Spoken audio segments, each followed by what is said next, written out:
అనంతపురం నగరాన్ని కుదిపేసిన ప్రముఖ shopping malls చోరీ కేసును పోలీసులు ఎట్టకేలకు ఛేదించారు. తెలివిగా ఎలాంటి ఆనవాళ్లు వదలకుండా వరుస చోరీలకు పాల్పడుతున్న అంతర్రాష్ట్ర దొంగను అరెస్టు చేసి అతని వద్ద నుండి 5.25 లక్షల నగదు, చోరీకి ఉపయోగించిన కారు, ప్రత్యేక పరికరాల్ని స్వాధీనం చేసుకున్నారు.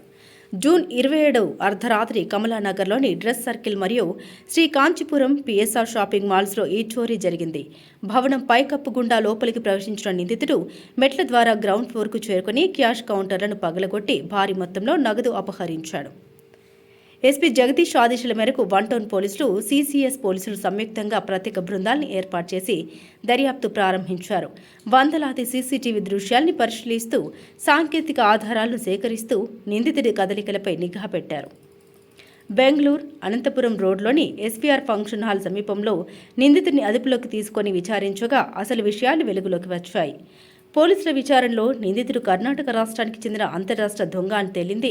అతనిపై ఆంధ్రప్రదేశ్, తమిళనాడు, కర్ణాటక రాష్ట్రాల్లో కలిపి మొత్తం 32 చోరీ కేసులు నమోదై ఉన్నట్లు గుర్తించారు.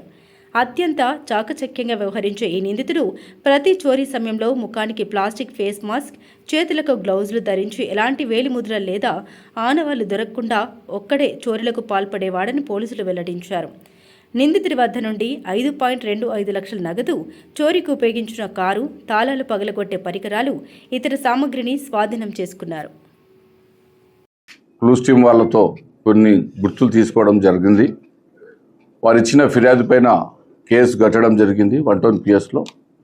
దర్యాప్తులో భాగంగా అనంతపురం జిల్లా SP Shri P Jagadish IPS sir గారి ఆదేశాల మేరకు అనంతపురం 1 టౌన్ సిఐ వెంకటేష్ గారు, అదేవిధంగా సిసిఎస్ జయపాల్ రెడ్డి, శేషగిరి మరియు వారి బృందం ఒక ప్రత్యేక టీంగా ఏర్పడి ఈ కేసు పైన ప్రత్యేక శ్రద్ధతో వారు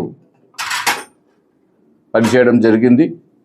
వారు పనిచేసే క్రమంలో ఈ కేసులో బెంగళూరు సిటీకి సంబంధించి బేసన్ టౌన్ ఎంఆర్ఎస్ పాలెంకి చెందిన నాగరాజు గారి ఆనంద్ అనే వ్యక్తిని గుర్తించి అతన్ని అరెస్ట్ చేయడం జరిగింది.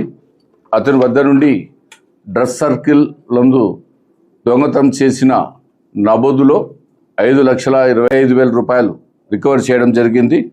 దానికి తోడు సదర్ క్రైమ్లో అతను ఉపయోగించిన ఫేస్ కవర్ కావడానికి, అంటే తన ఫేస్ను గుర్తించుకోకుండా ఉండడానికి ఉపయోగించిన మాస్క్ను, హ్యాండ్ గ్లోవ్స్ను, తాను వాడిన కార్ నెంబర్లను, అంటే కార్ నెంబర్లను ప్లేట్లు మార్చేసి ఒరిజినల్ కార్ నెంబర్ పెట్టుకోకుండా దొంగ ప్లేట్లతో కారుతో ప్రయాణం చేసే కార్ ప్లేట్లను, కారును, అదేవిధంగా దొంగతనానికి ఉపయోగించే పనిముట్లను కలిగిన బ్యాగును, పనిముట్లను మొత్తం రికవర్ చేయడం జరిగింది.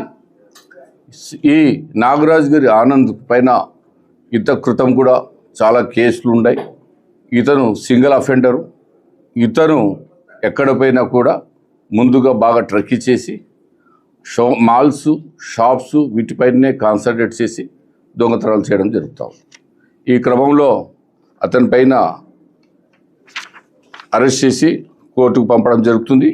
ఈ కేసులో ముఖ్యంగా పనిచేసిన సిసిఎస్ సిబ్బంది అయిన జయపాల్ రెడ్డి, శేషగిరి వారి సిబ్బంది, అదేవిధంగా దర్యాప్తు అధికారి అయిన వెంకటేష్ గారిని ఎస్పీ గారు అభినందించడం జరిగింది. వారికి సరైన రివార్డ్తో వాళ్ళను అప్రిషియేట్ చేయడం కూడా జరుగుతుంది. మా దగ్గర అతనితో రికవర్ అయిన లభ్యమైన దానికి ప్రస్తుతానికి 3 నెంబర్ ప్లేట్స్ కూడా రికవర్ చేయడం జరిగింది. Only shopping malls, shopping complex, షాప్స్లో ఇళ్లలో కొడితే బీద వాళ్ళు ఉంటారు, వాళ్ళు కష్టపడి సంపాదించిన సొమ్ము ఉంటుంది. మాల్స్లో దొంగతనం చేస్తే వాళ్ళకి ఇన్సూరెన్స్ కవర్ అయ్యి వస్తుంది కాబట్టి వాళ్ళకి నష్టం ఏం జరగదు. ఇల్లు కొడితే ఈ కుటుంబం మంచి దొంగనే కదా, దొంగలో మంచి చెడు ఏముండదు.